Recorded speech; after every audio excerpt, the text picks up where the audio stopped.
ಇದು ಕಹೋಳ ಮುನಿಯ ಮಗನಾದ ಅಷ್ಟಾವಕ್ರನ ಕತೆ. ತಂದೆ ಕಹೋಳ ಮುನಿಯ ಶಾಪದ ಪರಿಣಾಮ ಅಷ್ಟಾವಕ್ರನು ವಿಕಾರವಾಗಿ ಹುಟ್ಟಿದ. ಬದುಕು ನಿರ್ವಹಣೆಗಾಗಿ ಒಂದಿಷ್ಟು ಧನ ಸಂಪಾದಿಸುವಂತೆ ಸುಜಾತೆಯು ಪತಿ ಕಹೋಳ ಮುನಿಯಲ್ಲಿ ಹೇಳಿದಳು. ಅಲ್ಲಿಂದ ಹೊರಟ ಕಹೋಳ ಮುನಿಯು ಜನಕ ಮಹಾರಾಜನ ಬಳಿಗೆ ತೆರಳಿದ. ತಮ್ಮ ಆಸ್ಥಾನದಲ್ಲಿನ ವಿದ್ವಾಂಸರ ಪಾಂಡಿತ್ಯವನ್ನು ಪರೀಕ್ಷಿಸಲು ಜನಕ ಮುಂದಾದ. ಕಹೋಳ ಮುನಿಯ ಜೊತೆ ವಾದ ಮಾಡಿ ಗೆಲ್ಲುವಂತೆ ಸೂಚಿಸಿದ.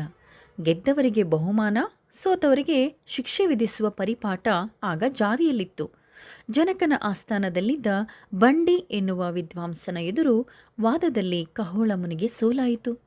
ಸೋತ ಕಾರಣಕ್ಕೆ ಜಲಾದಿವಾಸದ ಶಿಕ್ಷೆಗೆ ಒಳಪಡಬೇಕಾಯಿತು.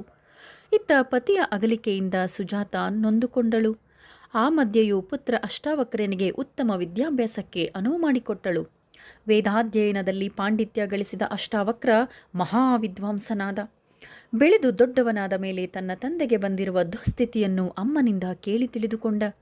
ಕೂಡಲೇ ಜನಕರಾಜನ ಆಸ್ಥಾನಕ್ಕೆ ತೆರಳಲು ನಿಶ್ಚಯಿಸಿದ. ದೇಹವು ತುಂಬ ವಿರೂಪಗೊಂಡಿದ್ದರಿಂದ ಕೋಲಿನ ಸಹಾಯದಿಂದ ನಡೆಯುತ್ತಿದ್ದ.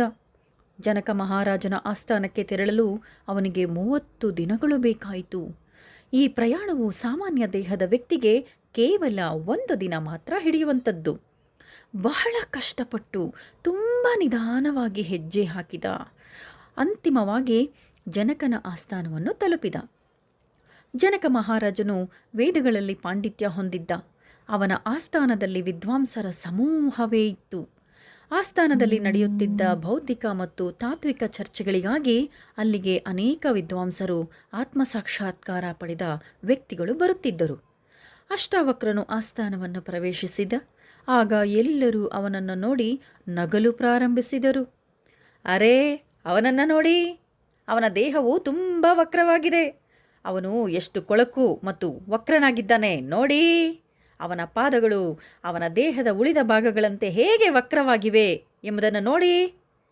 ಈ ಭಾಗ ವಕ್ರವಾಗಿದೆ, ಆ ಭಾಗ ವಕ್ರವಾಗಿದೆ ಎಂದೆಲ್ಲ ಗೇಲಿ ಮಾಡಿದರು. ಇಡೀ ಸಭೆ ನಗೆಗಡಲಲ್ಲಿ ತೇಲಿತು. ಅಷ್ಟಾವಕ್ರ ಮಾತ್ರ ಮೌನವಾಗಿ ಸುತ್ತಲೂ ನೋಡುತ್ತಾ ನಿಂತ. ಬಳಿಕ ಸಭೆಯಲ್ಲಿ ಎಲ್ಲರಿಗಿಂತ ಗಟ್ಟಿಯಾಗಿ ಮತ್ತು ಜೋರಾಗಿ ನಗಲು ಶುರು ಮಾಡಿದ. ಅವನ ನಗುವಿನ ತೀವ್ರತೆಗೆ ಎಲ್ಲರೂ ಆಘಾತಕ್ಕೊಳಗಾದರು. ಜನಕನು ಅಷ್ಟಾವಕ್ರನನ್ನು ಸಮೀಪಿಸಿ, ನೀನು ಯಾರು ಮತ್ತು ನೀನು ಏಕೆ ಇಷ್ಟೊಂದು ತೀವ್ರವಾಗಿ ನಗುತ್ತಿದ್ದೀಯಾ? ಇಲ್ಲಿಗೆ ಬಂದ ಉದ್ದೇಶವೇನು ಎಂದು ಪ್ರಶ್ನಿಸಿದ. ಮುಂದುವರಿಯುತ್ತೆ.